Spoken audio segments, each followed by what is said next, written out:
musictone.com. Musictone.com. Okay, beautiful. Cool. Ready? Yeah. All right. My name's Alan. I'm with musictone.com, and I'm with the guys of SafetySuit. Hello. Hello. Good to be here. So introduce yourselves and tell our readers what you play. I'm Dave. I play guitar. I'm Doug. I sing. I'm Tate. I play the drums. And Jay, I play the bass. Good. First question is where did you guys get your name from? Where did SafetySuit come from? Well, we like the word safety. We felt that was a strong word. It actually was a long process to get our name, because every good name that has meaning is taken, trademark-wise.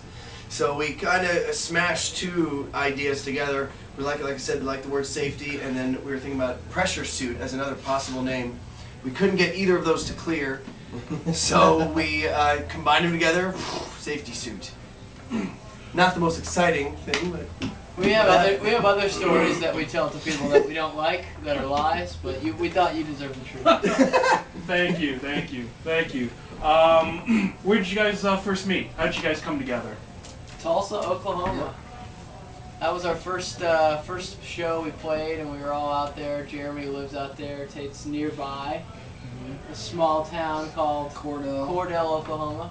I have family out there, so yeah, we all converged in Tulsa, Oklahoma in college and played some shows together. And then when we decided to kind of go for broke, we moved out to Nashville, and that's where we've been ever since. Speaking about Nashville, tell us about the experience that you guys had there. What was it like? It's been a great experience in Nashville. It's a very small, big town, I guess, right? Mm-hmm. It's not. It's considered like a big city in Nashville, but it's really just a lot of community, nice people, and the artists there really just kind of support each other, and everybody wants each other to do well. So it was a good growing environment for us. Was it difficult trying to get your music out there in a place like Nashville, more known for its country music? Was it a little bit harder, or was it, no difference? Well, we were pretty fortunate to get in on the ground level of a really budding rock scene out there, and so that was really cool. Like he said, that's where a lot of the collaboration came in, where everybody was kind of supporting each other, because they wanted Nashville to be known as a music city rather than just a country music city. So with the attitude of let's just play anywhere we can, it was a lot of work, but that got the job done. What was the experience playing in all those dive bars, those bar and grills? Any stories to tell about? Man, you just are thankful you're not playing those places as much anymore. It was a growing experience, and you kind of, when you're out there and you're just starting, you got to do what you can to get people to know your music. But yeah, there's some pretty interesting folks at those bars that we were playing at. So it was interesting, I'll say that. Tell us about how Universal came about. How did they find you guys? Well, we had a producer, Greg Archilla, that we met in Nashville, and through some people that he knew and through some people that they knew, eventually it led us to Universal, and they came out and saw a show in February of last year, and we signed with them a few weeks later, started recording the album.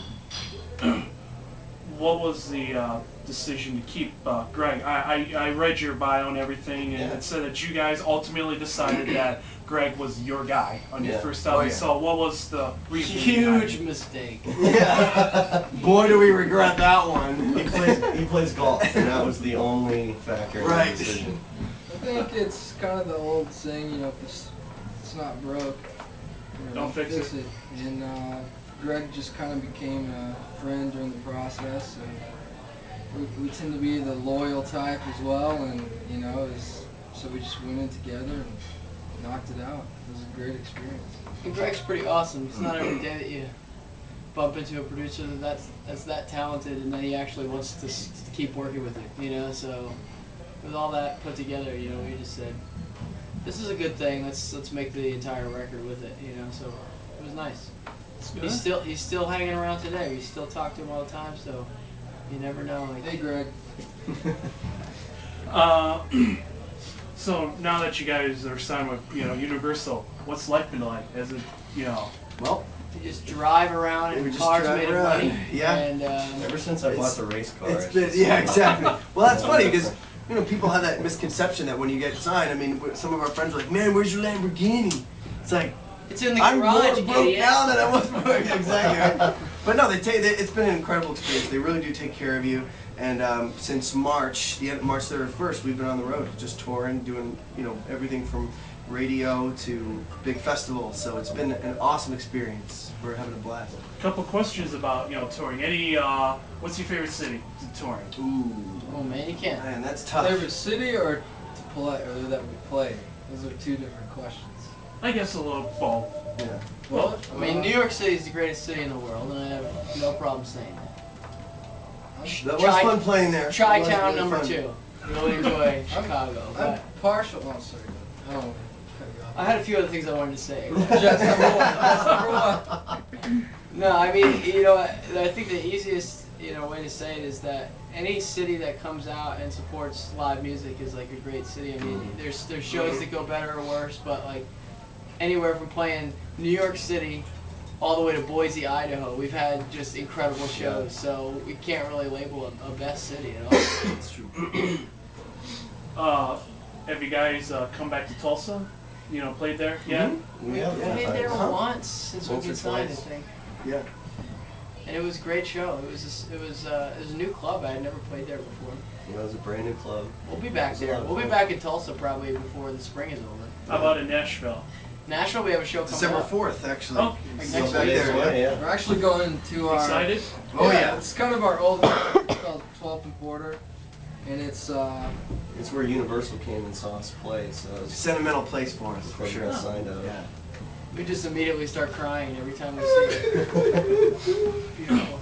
All right. This is the question of the century. Okay. As far as touring I'm goes. ready. I'm ready. I'm ready. I'm ready for that. Hold on. All right, you're good. Tell us your That's wackiest tour story / prank. Any Tour story / prank. any pranks on, because I know every single tour there's got to be some kind There of has prank that been, goes there has on. been a couple. There has been a couple. For me, one of my personal favorites was when Tate was a little jittery while we're driving.